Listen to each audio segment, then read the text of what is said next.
Muy buenas tardes, profesor. El tema de hoy que vamos a hablar será de la comunicación celular, expuesto por mi compañera María Ángel Carvajal Ordóñez, mi compañero Gilberto Adolfo Fajardo Rojas y quienes habla Jean Caterine Vidal Carrillo por el Departamento de Humanidades, Corporación Universitaria Iberoamericana.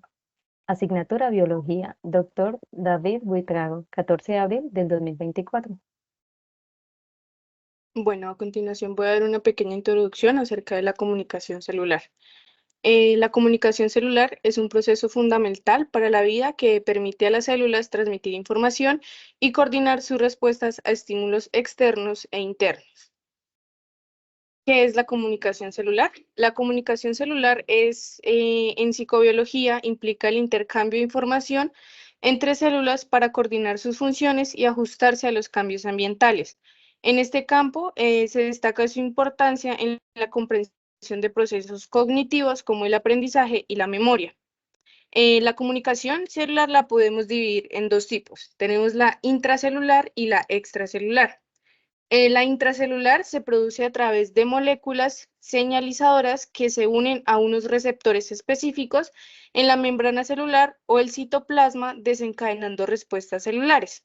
En la extracelular se produce a través de moléculas señalizadoras que son secretadas por una célula y recibidas por otra, lo que desencadena una respuesta en la célula receptora. María Ángel, perdóname que te corte, no estamos citando. ¿Cómo ¿Cómo se? así? Por ejemplo, termina célula receptora, en la anterior tocaría Gutiérrez, que por cierto no va Gutiérrez Venegas, sino Gutiérrez 2010. O sea que a lo que se finaliza se dice, bueno, digamos un ejemplo, tipos de comunicación celular, señalización sináptica, bla, bla, bla, químicas a otras células, citado por García Sáenz, 2002. 2002, no García Sáenz. Solamente va el apellido primero. Solo, ok. Uy. Cuando son dos autores, iría Los García dos y AP tal. ujú. Y cuando son tres autores, García et al. 2020. ¿Qué tal? Esa es la norma. Pues es que, o sea, no sé por qué no lo estaba leyendo, o sea, como literalmente, fue más como en mis propias palabras. Posición y puedes decir, esto nos documenta en el Instituto Nacional del Cáncer 2011. Y pasa a la otra. Ok. Y lo mismo, haces la siguiente exposición, la expone y antes de pasar dices, fundamentamos en García, que solamente es el primer apellido, 2010. 2002, 10, Cuando es un solo autor, solamente va el apellido. Por ejemplo, iría Carvajal, o Fajardo, o Vidal. Cuando son dos autores, iría Carvajal y Fajardo, o Carvajal y Vidal. Y cuando son tres autores y más, o más. Carvajal et al. 2020. Bueno, entonces iniciamos otra vez. Perdónenme la interrupción, pero eso va a servir para toda la vida. Sí, señor. A ver, la tercera es la vencida. La tercera edad. Bueno, ¿listo? Listo.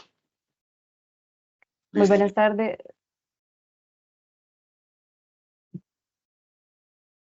Muy buenas tardes, profesor. El día de hoy le hablaremos respecto a la comunicación celular, expuesto por mi compañera María Ángel Carvajal Ordóñez, mi compañero Gilberto Adolfo Fajardo Rojas y quienes habla Jean Caterine Vidal Carrillo, por el Departamento de Humanidades, Corporación Universitaria Iberoamericana. Biología, doctor David Buitragos, 14 de abril 2024. Bueno, a continuación les voy a dar una pequeña introducción acerca de la comunicación celular. La comunicación celular es un proceso fundamental para la vida que permite a las células transmitir información y coordinar su respuesta a estímulos externos e internos, según el Instituto Nacional de Cáncer. ¿Qué es la comunicación celular? La comunicación celular en la psicobiología Implica el intercambio de información entre células para coordinar sus funciones y ajustarse a los cambios ambientales. En este campo se destaca su importancia en la comprensión de procesos cognitivos como lo es el aprendizaje y la memoria. La comunicación celular la podemos dividir en dos tipos, la intracelular y la extracelular. La comunicación intracelular es la que se produce a través de moléculas señalizadoras que se unen a unos receptores específicos en la membrana celular o el citoplasma, desencadenando así una respuesta celular. Y la extracelular se produce a través de moléculas señalizadoras que son secretadas por una célula y recibidas por otra, lo que desencadena una respuesta en la célula receptora. Esto según Gutiérrez Venegas, 2010. Bueno, tipos de comunicación celular. Algunos de los principales tipos de comunicación celular incluyen, uno, son 6 tipos de comunicación celular. El primero es comunicación celular directa. Esto pasa cuando las células están en contacto directo por uniones.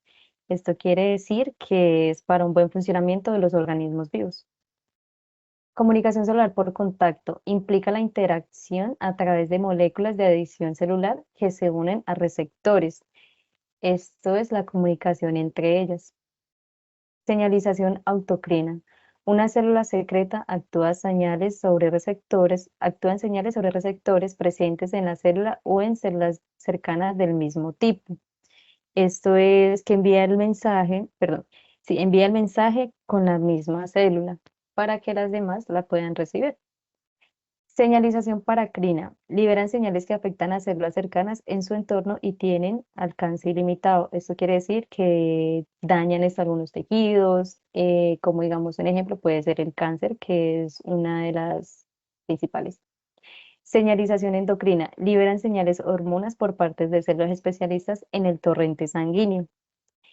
Esto quiere decir que, digamos, afecta mucho lo que es en la parte hormonal de los individuos, en los cambios hormonales.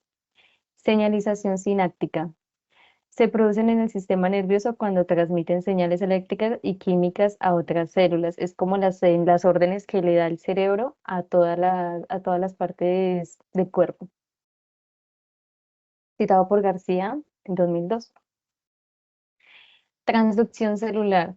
Bioquímicamente hablando, los protagonistas de esta comunicación son las propias proteínas. Los ligandos, los receptores y efectores son proteínas. Los ligandos son hormonas, neurotransmisores, incluso enlaces directos de las células.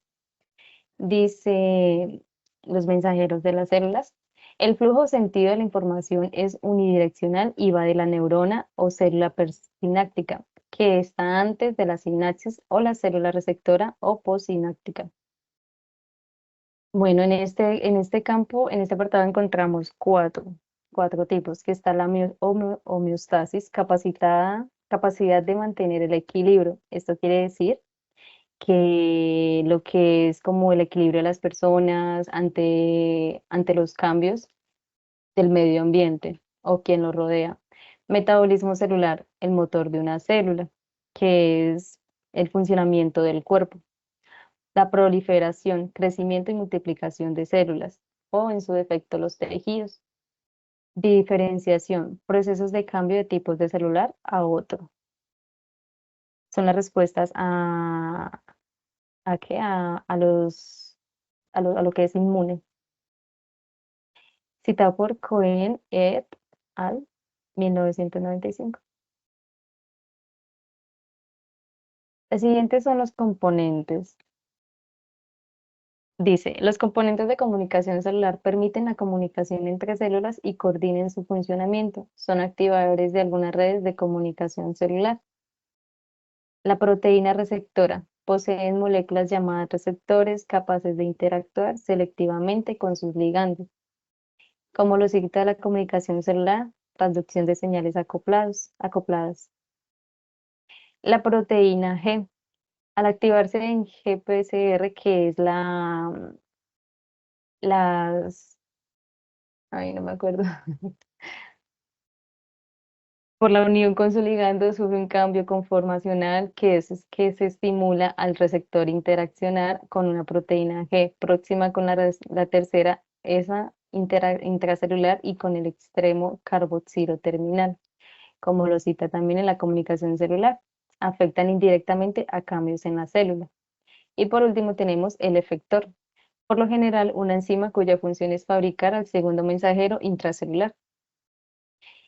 Dice lo siguiente, en el apartado no citado, dice, con lo anteriormente explicado podemos definir a la transducción de señales como el proceso que se lleva a cabo desde el momento de la activación del receptor hasta la formación de segundos mensajeros, siendo estos los encargados de iniciar una serie de eventos que conducen a la propagación intracelular de la señal y finalmente a los efectos fisiológicos, lo que indica que la transducción es la transformación de un tipo de señal en otra, es decir, de señal extracelular a señal intracelular, citado por García Sáenz en 1998 y también por Evin y Purton en 1997.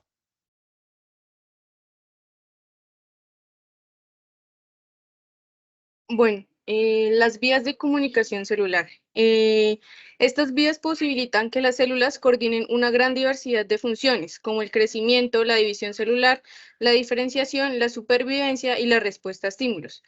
Algunas de las vías más importantes de señalización son vía de señalización del factor de crecimiento epidérmico, EGF, vía de señalización de la proteína quinásica activada por mitógenos, MAPK, vía de señalización WNT y vía de señalización Notch. La vía de señalización del factor de conocimiento epidérmico, esta vía de señalización implica la unión de factores de crecimiento epidérmico a su receptor en la membrana celular, lo que desencadena una cascada de eventos intracelulares que regulan la proliferación celular, la diferenciación y la supervivencia. La segunda vía de señalización de proteínas quinasa, activada por mitógenos MAPK. Esta vía de señalización es crucial para la transducción de señales de crecimiento, diferenciación y supervivencia celular. La activación de las proteínas MAPK desencadena las respuestas celulares específicas a estímulos extracelulares.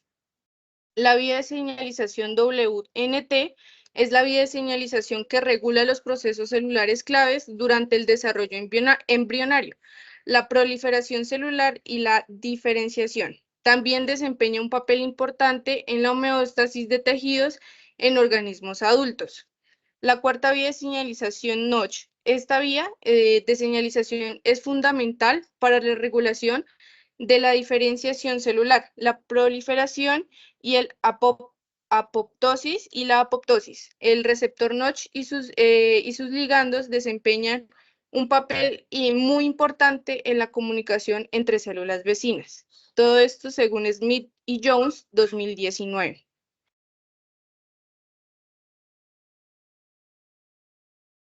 Vamos a mirar unos ejemplos de la cotidianidad donde es muy importante tener en cuenta la comunicación celular.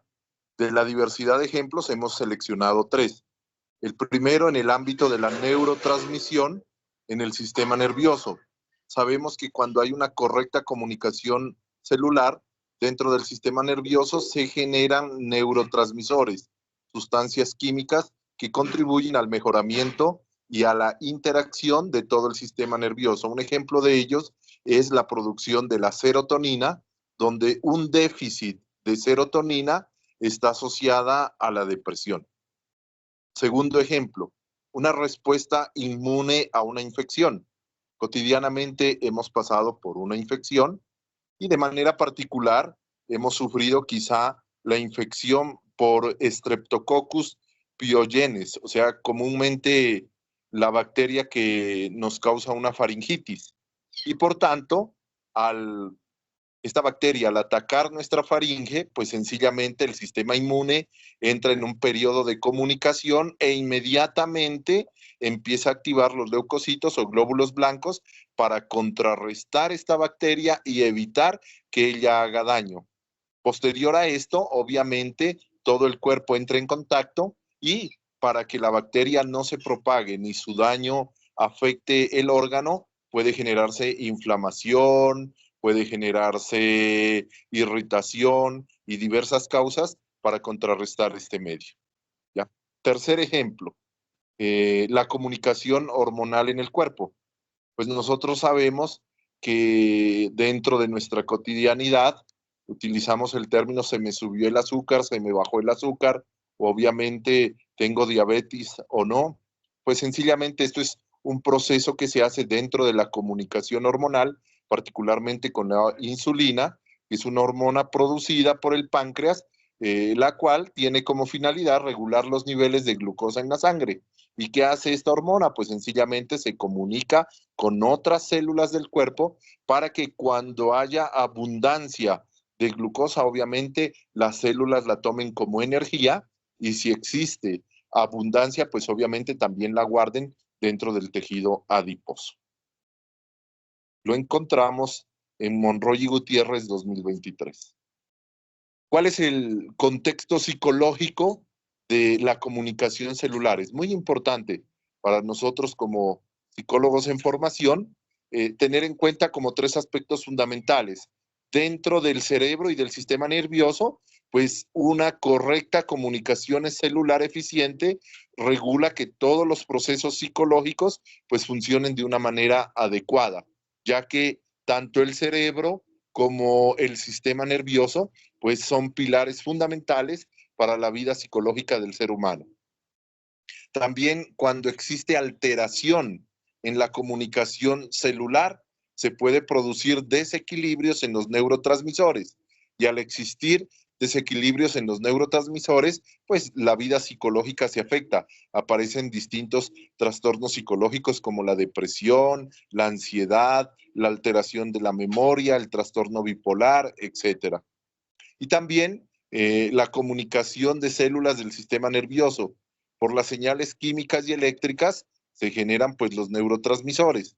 Y esta comunicación contribuye a que se desarrolle de manera eficiente los diversos procesos psicológicos, la percepción sensorial, la toma de decisiones, la regulación emocional, los procesos psicológicos básicos, motivación, etcétera.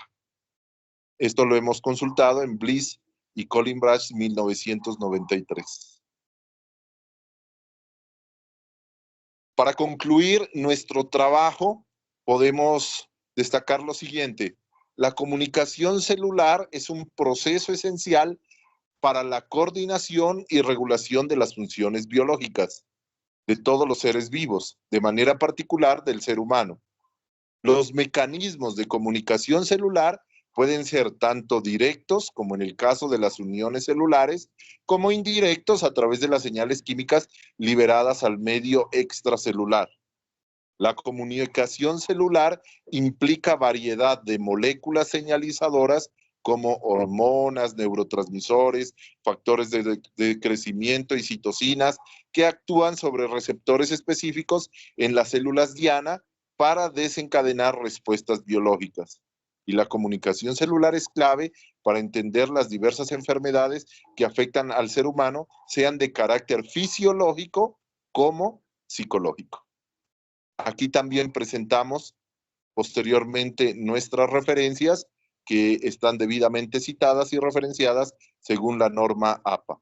Muchas gracias.